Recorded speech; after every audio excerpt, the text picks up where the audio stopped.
Officer, if you can notify the pathologist. I don't like the look of this one at all. Will do. And D.I. Kiesel's on his way. Something for us all to look forward to.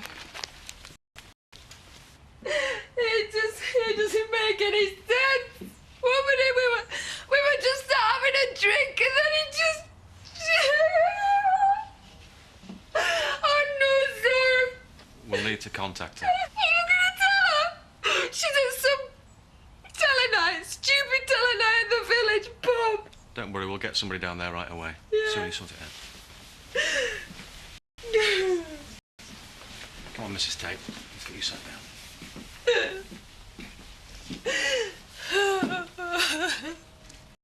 Ladies and gentlemen, for our next act, let's give a warm Woolpack welcome for our very own Mr. Sam Dingle.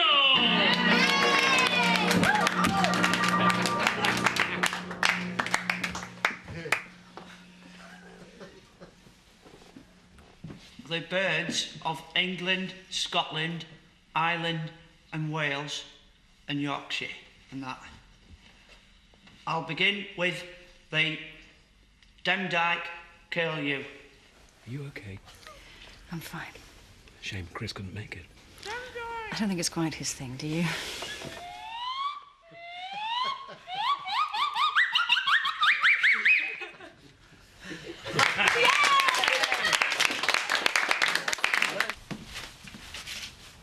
Dr. Dolan, we must stop meeting like this.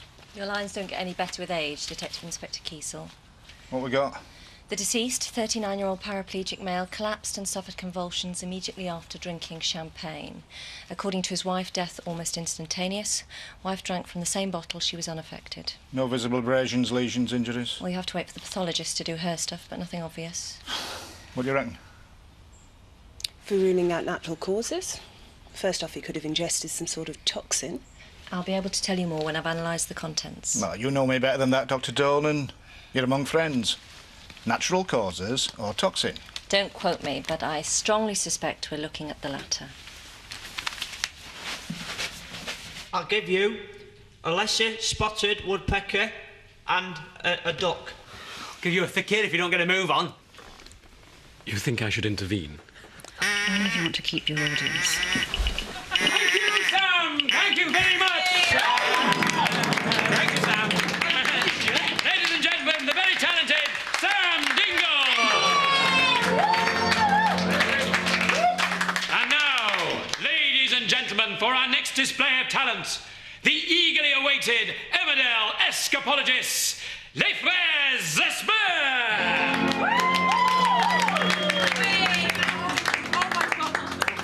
So, as far as you were concerned, you were coming out to a domestic?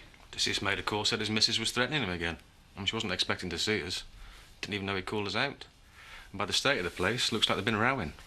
Where is she now? Up next door. Oh, it's massive, this place. Need a map and a compass to find the bog. Think we'd better go and offer our condolences, don't you?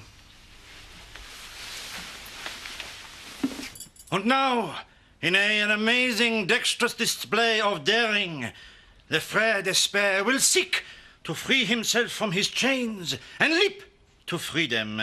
I give you Robert d'Esper.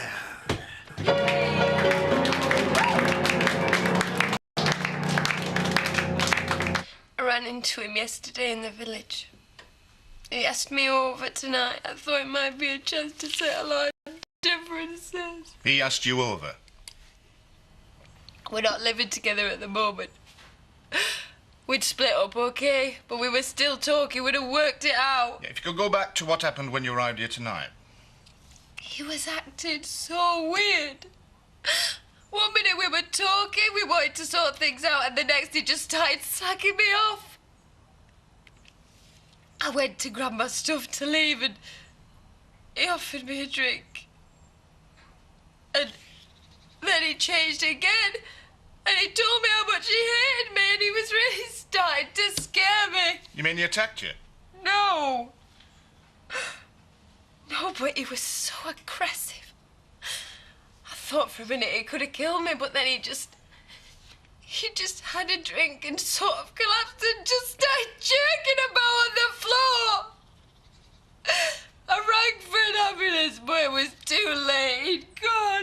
told you he hated you. That's what I just said! So you'd say relationships between you weren't at their best? What do you think? Would it be fair to say you were having a row? I didn't want to. I didn't want an argument. Looks like you had one, though. There's broken china all over the hall. Do you know how that happened, Mrs. Tate? I went to the doctor the other day. I said, Doctor, I think I'm a dog. He said, get on the couch. I said, I'm not allowed on the couch. Ashley, will you please make them... I don't think I can take much more of this. Shockingly bad. And now I take you back to Robert L'Espère, who I sense is poised to emerge. Come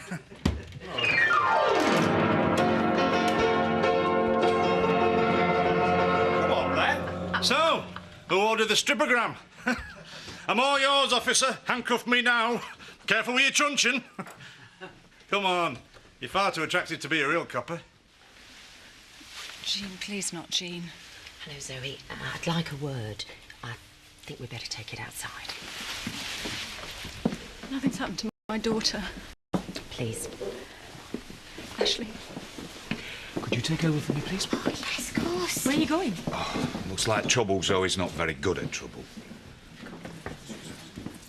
Did anyone hear the one about the stripper and the bucket of sand? I'm really very sorry. It can't be. I just saw it this afternoon. There must be some sort of mistake. His wife's identified the body. I'm so sorry. Chris, dead. No. He's really gone. Do you think we can get her home? It's this way.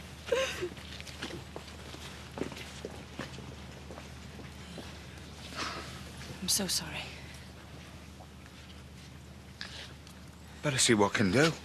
I'll come with you. No. Not in your condition. You stay with the others.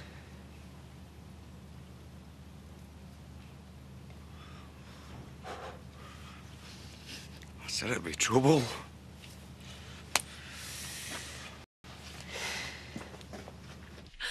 Why? Are you asking me all this stuff? What are these people doing in my house? I'm sorry, Mrs. Tate. We'll make this as quick as we can. If you could just go back to the moment when your husband collapsed. He was twitching and convulsing. It was awful. And then, when I bent down to check his pulse, there was this horrible smell. Can you describe it? It's like nail polish or marzipan. I can't get it out of my head. The way he looked at me just before he drank it, the way he told me he wanted to make me some. He even said he wanted me to kill him, and I thought, well, why would he want that unless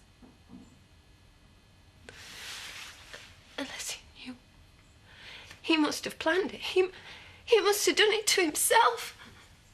You're suggesting your husband committed suicide?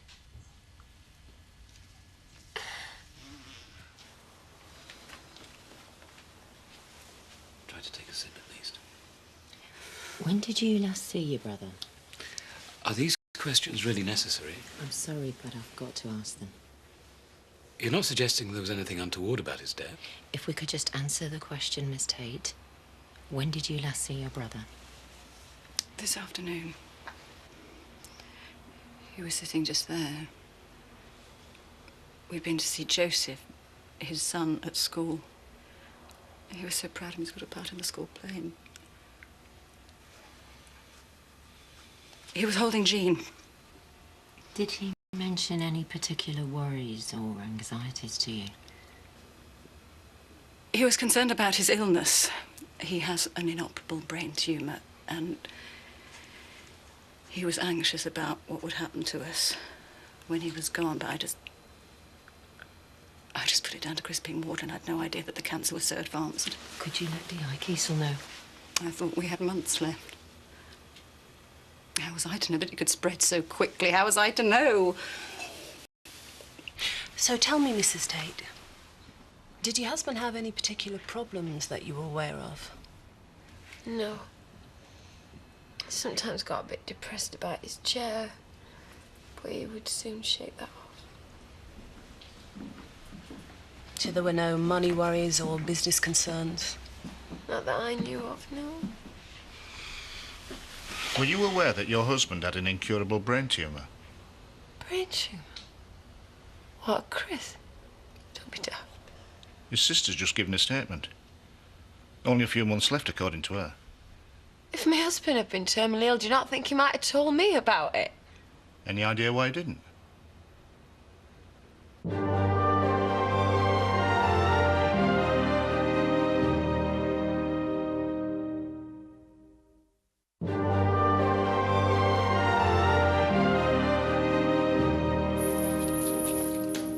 But he's so young. It's a tragedy. God rest his soul. Betty, was it an accident or what? Well, actually, he's not been very well. He had a brain tumour. Oh, I don't believe it. Debbie never mentioned anything. He didn't want people to know, so he just told his sister and Terry. Poor Zoe. He's all she had left. To lose a dad and then a brother like that. Oh, God only knows what it'll do to her state of mind. I can't believe it. I'm going round.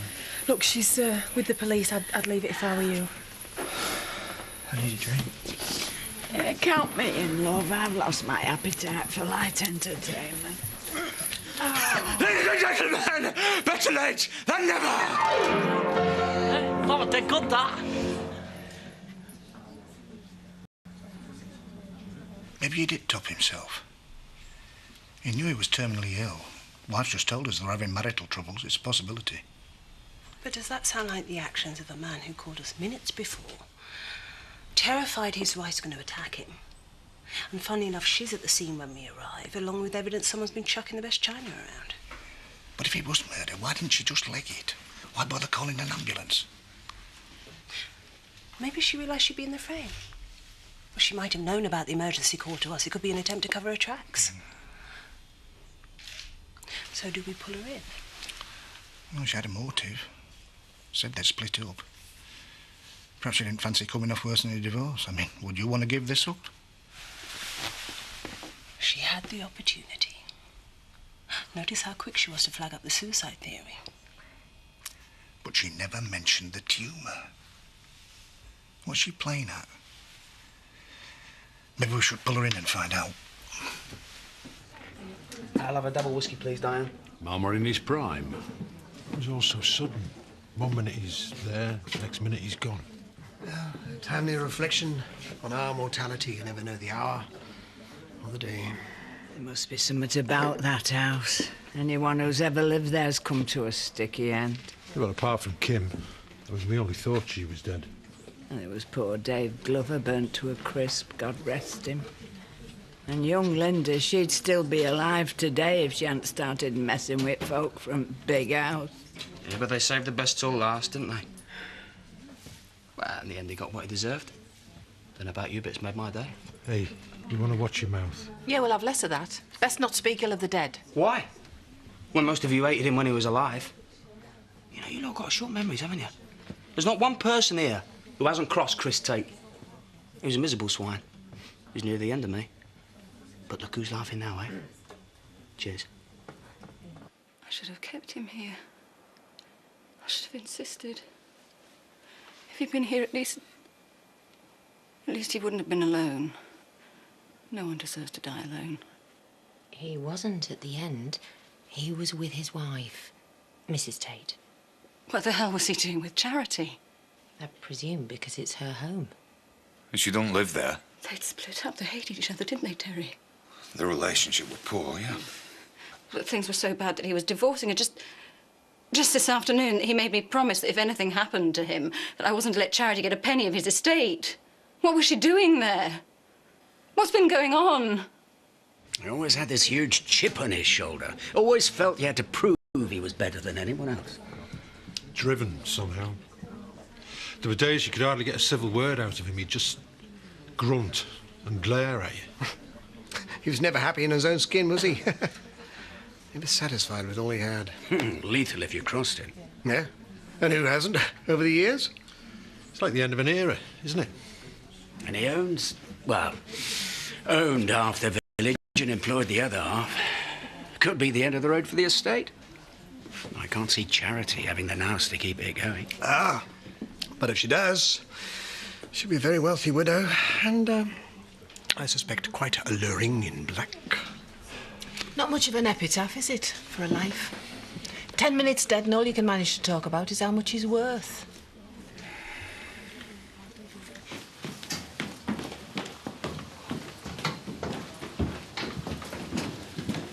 Right, here we go. I'll leave you in the capable hands of Detective Sergeant Pugh. I thought you wanted to interview me. When you've cleared forensics. Forensics? I thought you just wanted a statement. If you just come through with me and take your clothing off piece by piece. You're not serious. We'll need to bag every item separately for forensic examination. That includes your underwear too, I'm afraid.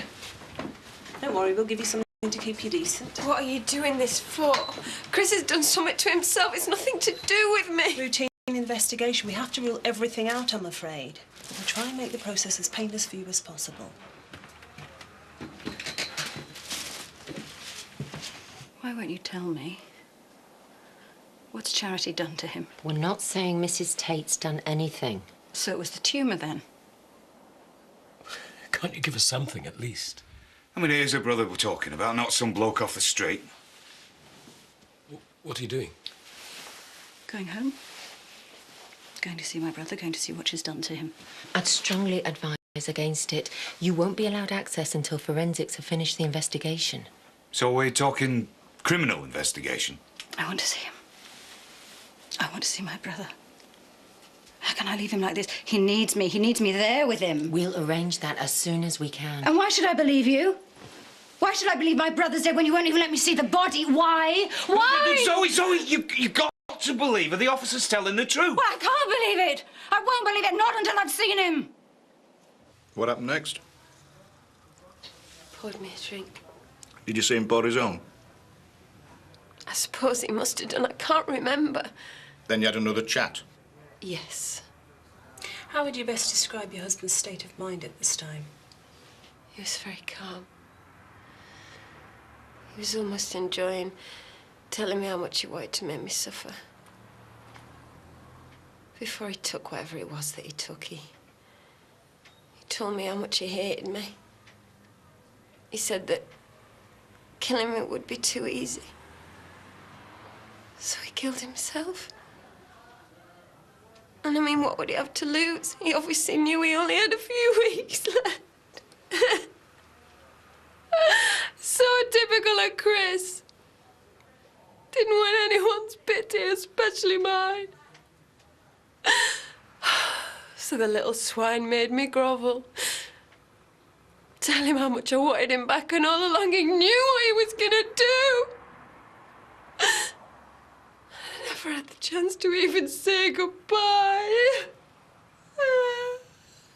So, Mrs. Tate, if you could go back to the moment where he handed you your glass. Mr. Tate were always good to me. Could have sent me dad to prison once, but he never. Oh, hey, it's like one of them TV police dramas up there. They've got police cordons, coppers all over the place. Now they've sent them forensic fellas in, so, well, I think we all know what that means. Another victim for the House of Horrors. But who'd want to murder him? Well, I think you'd be better off asking who wouldn't. Look, whatever's happened, we'll find out soon enough. I, for one, am sorry he's gone. And I think we all know now that he has gone, nothing's going to be the same again. So let's just take a moment and raise a glass to Chris Tate. I hope wherever he is, he's found peace. To Chris. Chris Tate. Chris. You know where I am if you need me. Anytime. Thank you, Terry.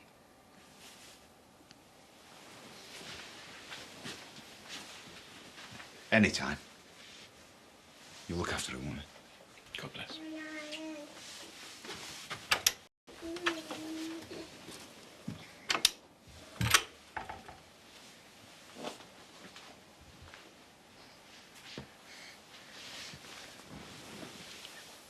So what I have. What I have left in the world. This tiny creature. All I have. You have your friends. You have me. Oh, he sat in here, Ashley. He begged me. He pleaded with me to listen, and I didn't hear, and I just let him go home on his own. And I should never have let him go. If I hadn't let him go, he'd be here, not there with her. What did I do to him, Ashley? I don't know. I want him here. I want to put my arms around him. Hear him tell me everything's gonna be all right. Oh, Ashley, I want my brother. I want my brother here and he's safe. I want Chris. Well, thank you, Mrs. Tate. Oh, one last thing. Is there anyone who can corroborate what you've just told us? Corroborate what you're on about? Anyone who saw you arrive at Home Farm? Someone you passed on the way? Any staff in the building? No. No one. But it happened like I said. Why would I lie to you? Thanks for your time, Mrs. Tate. If you'd like to wait here, one of our cars will drive you back home. And what about my clothes? Yeah, an officer's bringing you some things. Oh, good night, Mrs. Tate. And once again, our sympathies on your very sad loss. Take care of yourself, Charity.